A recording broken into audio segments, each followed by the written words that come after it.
Hürmetlik vatandaş, leksiyelerimizden devamını anlayışız.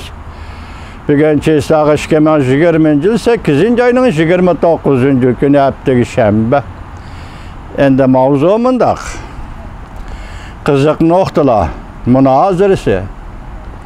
Prezident Trump bilen Joe Biden qaysi jöngoga qattiq qo'l siyaset qo'llanudu.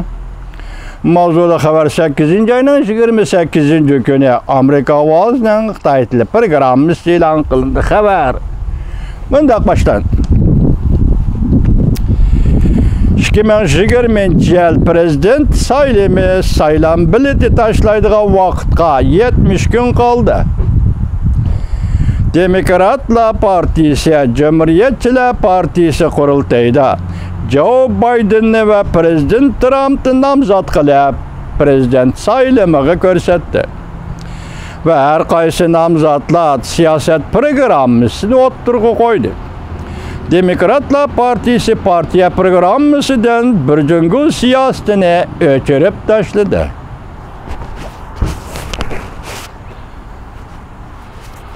Hamda irq yo'qotish siyosiy hukmi bilan Jungo hukumatining Şinjan'da mustamlik Uyg'uristonda qilgan atkanlariga ta'bir belgiladi. Prezident Trump hukumati nemishqa saylamdan burun qayta usul choralarni o'ttirg'i qo'yib, Jungoni embargo qiladigan bir qator tadbirlarni qo'llandi. Amerika'da Cumhuriyetçiler Partisi ve Demokratlar Partisi Jungo siyaseti o'xshashda qattiq bo'lamdi. Prezident Trump bilan Joe Biden ikkisidan zada qaysi Jungoga qattiq qo'l siyaset qo'llanadi.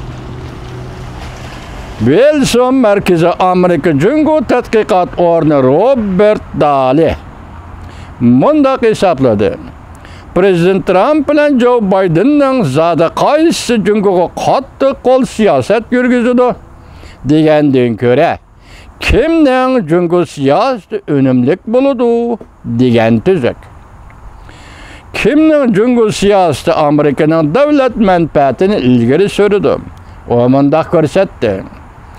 Prezident Trumpning Jungo siyosati Amerika bilan ittifoqlashlar o'ttirishidagi munosabatda yaxshi foydalanmadi. Daly mundaq ko'rsatdi.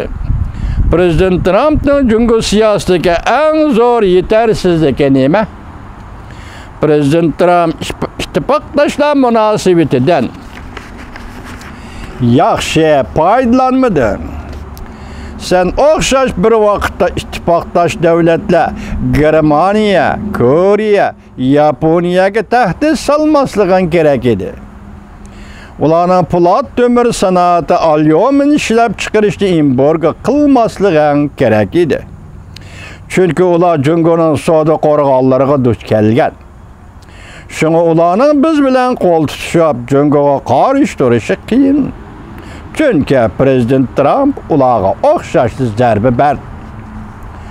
Daly mundaq ko'rsatdi. Selishtirganda Joe Biden'ning siyaset programmasi Amerikaning raqobat kuchini yuqori ko'tarib, Amerikaning demokratiyasini tuzatishdan iborat. Joe Biden mundaq dedi. Birinchi, biz Amerikaning raqobat kuchini oshiramiz. Bo'lib ma'rif sohasida yangi texnika tadqiq qilishga mablag' solamiz. Bu intayin muhim. Ikkinchi, biz Amerikaning demokratiyasini tuzaymiz.